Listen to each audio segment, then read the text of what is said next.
तू फिक्र कर इंसान, मुसीबत आने वाली है, तेरी बर्बादियों के मशवरे हैं आसमानों में, न समझोगे तो मिट जाओगे हिंदुस्तान वालों, तुम्हारी दास्ता भी ना होगी दास्ताना में। हमारे सभी भाइयों ने, नेताओं ने आपके सामने कहा कि टिकट जो आने वाले दिनों में फैसला हो जाएगा। बुजुर्गों और भाइयों, टिकट का फैसला होता रहेगा।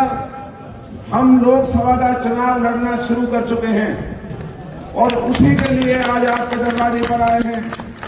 ये लड़ाई उन खूंखार लोगों से है जो साधु के रूप में शैतान हैं, जो बात साधुओं की तरह करते हैं, काम शैतानों की तरह करते हैं। हमें ये हमारा इलाका, ये ब्रज की भूमि का इलाका है। हमारे यहाँ भगवान कृष्ण के संदेश को आज दुनिया घरों में बैठ करके भी सुनती है। वही संदेश ब्रज की भूमि से आप लोगों को देना है। मैं आपसे हाथ जोड़ के निवेदन करूंगा कि आने वाले दिनों में जब चुनाव पूरी तरह से शुरू हो जाएगा, ये बीजेपी के लोग षड्यंत्र शुरू करेंगे, झूठी अफवाहें फैलाना शुरू करेंगे, किसी न किसी को बदनाम करने के लिए न जाने किस किस तरीके का इस्तेमाल करेंगे। अखबारों में, टेलीविजन में न जाने कौन कौन सी घटनाओं का आपके सामने जिक्र करेंगे। तो हमें और आपको उन सारी अफवाहों से बचना है। और ये जो चुनाव है, ये चुनाव नहीं, एक बहुत बड़ा युद्ध है और इसे हमें ताकत से नहीं, अकल से लड़ना है। अकल से कैसे लड़ना है कि अपने अपने गांवों में सभी बिरादरी के लोगों को अपने विश्वास में लो। वहां के बाद जो पड़ोसी गांव हैं, फरीदाबाद का जो हमारा इलाका है, फरीदाबाद भी चाहे वहां पर 5 हल्के हैं, लेकिन वो तमाम फरीदाबाद के लोग हमारा साथ देने के लिए तैयार हैं। तो इस लड़ाई को लड़ने के लिए आने वाले दिनों में हम और आप मिलकर के इस चुनाव को जीतेंगे और इस चुनाव के कार्यालय जहां जहां खुलने हैं वो सब आपके सामने बात आ जाएगी। मेरा आपसे निवेदन है कि जहां 10 साल आपने बीजेपी की सरकार को देखा है, अब इस लोकसभा के लिए 5 साल के लिए एक मौका आप हमें देकर के देखें। मैं आपको विश्वास दिलाता हूं, अगर इस इलाके के लोगों ने संसद में भेजने का काम किया तो हरियाणा ही नहीं, पूरा देश और दुनिया देखेगी कि पलवल और फरीदाबाद का नुमाइंदा आज संसद के अंदर बोल रहा है। और हम ऐसे हालात बनाएंगे,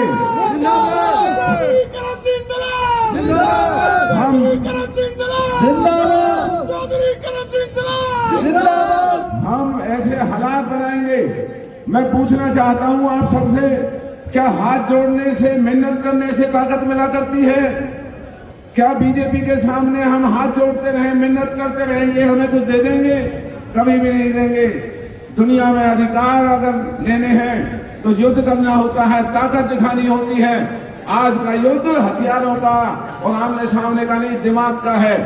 इसलिए मेवात का हमारा इलाका और तमाम हमारे ब्रज के इलाके के लोग मिलकर के अब इस लड़ाई को लड़ने के लिए तैयार रहें। और मैं आपको विश्वास दिलाता हूं कि जो दुख तकलीफ हमारे इलाके के लोगों ने बीजेपी के राज में देखी है, आने वाले समय में हम और आप मिलकर के इस सरकारों को विवश करेंगे, मजबूर करेंगे और इन सरकारों को इस बात के लिए घुटने टेकने पर मजबूर करेंगे कि ये हमारे बच्चों को रोजगार दें, खेत का पानी दें, हमारी सहूलियतों को दें और इस इलाके की तरक्की करें।